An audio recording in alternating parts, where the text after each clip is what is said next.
name's John Phetteplace. I work for the town of Stonington, Connecticut. I've worked here about 30 years, and I'm the solid waste manager. Back in the mid-'80s, Stonington, along with 12 other towns, joined together and built the waste-to-energy facility in Preston. It went online in 1992. At that time, Stonington didn't really have a plan for how they were going to pay for bringing their trash. Prior to that, it had been just sent to a landfill in Stonington.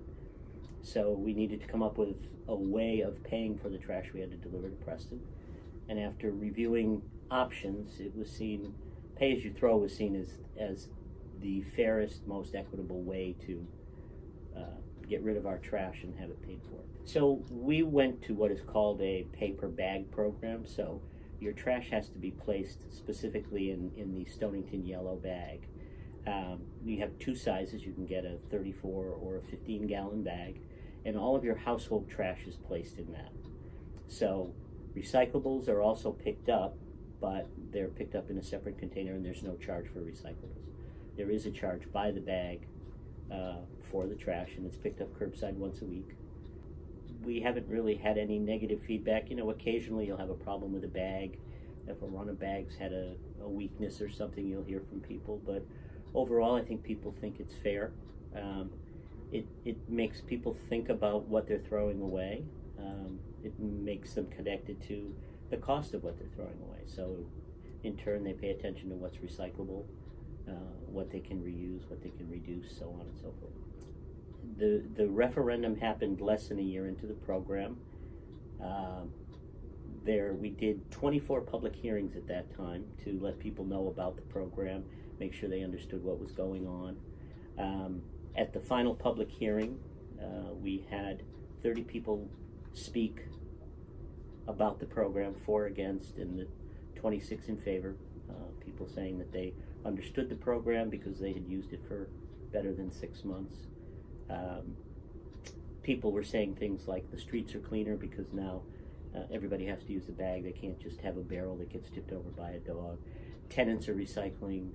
People that didn't recycle are recycling. There was no illegal dumping. People claimed, oh, there'll be illegal dumping. Just a non-issue here. And overall, when the vote came out, more than 2-to-1, people voted to keep the program. It does work. We did reduce our trash between 45 and 50%. We bring in some revenue to pay for the waste that we're disposing of. So not only have we saved a lot of money, but we've brought in some revenue, and that can be used in other places. It can be used for salaries, road improvements, teachers, so on and so forth. That is specifically Stonington's experience. I think you see that worldwide, whether it's in Europe, whether it's here. This certainly isn't a new program anymore. Ours is 30 years old. If you look at Massachusetts, even the few towns in Connecticut that have done it, pretty much saw within weeks of 50% reduction in what's generated. Once people understand what they have to do and they're now responsible to pay for it, they put their mind to what can we do, and it works. So it absolutely works. There's no question, and I think if you look at the data everywhere, you'll see that it's the same. Well, no, it doesn't cost you more, because for starters, it reduces the waste disposal cost, that actual tipping fee wherever their waste is going, by about 50%.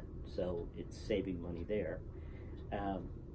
Technically, that money that you were paying in taxes that went to waste disposal can now go somewhere else, because you're offsetting the cost of waste disposal with the cost of the bag. In Stonington's case, we offset collection and disposal. So it depends on the town as to what system they have in place. But so it's not going to cost you more. In fact, it should be costing you less. I strongly believe that the primary reason for illegal dumping is convenience. If someone shows up at a transfer station and it's closed, or you're moving a big piece of broken furniture and it's 8 o'clock at night and you have no place to put it, it's not because there's a cost associated with it, because in most cases there already are costs associated with waste disposal. People don't, on average, illegal dumping is mostly larger, bulky items, construction debris, those kinds of things, not regular household trash.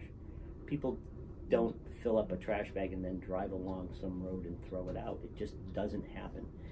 I don't know of a single town anywhere where they've seen an increase in illegal dumping. You may see one or two things in the first few weeks, but again, I would argue that was probably more convenience. They hadn't figured out the system yet. Oh, I got to get rid of this, and they drop it down the street or something. It just didn't happen.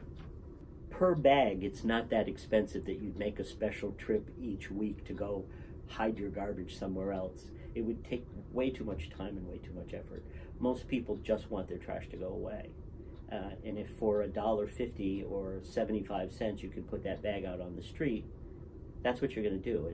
It's more convenient and cheaper to do that than to drive it 2 towns over because you didn't want to pay 75 cents. It seems like it may happen, but it just does not. And there may be a few people who break the rules, but there's a few people who break the rules now for whatever reason. So it's a non-issue, it really is. I could use the electricity analogy and say, then why don't we pay for everybody's electricity through taxes? And if we were to do that and budget this year what it cost everybody last year, next year we wouldn't have budgeted enough because those costs are just going to escalate because people are going to stop turning off the lights and so forth. So you're just wasting resources. Education is a totally different issue. We all benefit from having an educated society. We all benefit from having someone else's children educated as well as our own, regardless of whether they had 1 or 4. There's a benefit to us. There is no benefit for someone generating more trash because they feel like it, because it's more convenient for them or whatever. It's not just because they have more kids. They may have fewer kids and generate more trash. It's just making people aware of the real cost of something. And that's what volume-based fees do. They just put the cost on the person who's using it and makes them think about what options they have to reduce those costs. Without some sort of fee, you don't really pay attention to it. You don't need to. There's no connection to why I have to worry about it. For me, trying to understand why so many people object to something that's so positive just doesn't make any sense. I think pay-as-you-throw is responsible government. You're giving the people an option to get rid of their trash, but also making sure that they're accountable for it. And that's what people expect from us. Do the best job you can at the most affordable cost. And pay-as-you-throw is doing that. We're controlling our waste so we're not wasting what it costs. That to me is key, and I don't understand when so many people object to the program based on past history of not really caring about it. If there were reasons that made sense, I think I'd like to hear them, but so far I don't hear any. You know, the analogy of education, for instance. There's no comparison of educating our children and throwing things away. It just doesn't make sense to me. Just to follow up from that, I mean, do you have any theories why people have such a visceral negative response to this in other towns? I think so far my feeling is people are reluctant to start it because they think they generate so much more trash than they do. So, for instance, if I were to ask you, you don't live in a town with pay-as-you-throw, you have so many baskets in your house, you probably line them all with a trash bag. Then when it's trash day, you pick them all up and put them outside, and I put out 5 trash bags. Well, none of them were full, most likely. They probably weren't even half full. So people, I think, assume when we started this program, people say, oh, I generate 5 trash bags, 10 trash bags. The average person is generating 1 or 2. You do possibly handle it differently where you have one container somewhere lined with a bag and you dump your basket into it. But you're not putting out 5 bags, you're putting out 1. So your costs are going to be in that, say, $75 to $3 a week for trash disposal. You know, in Stonington, it's certainly the case for us. That's paying for both your disposal and your collection. That's a pretty cost-effective way of doing that.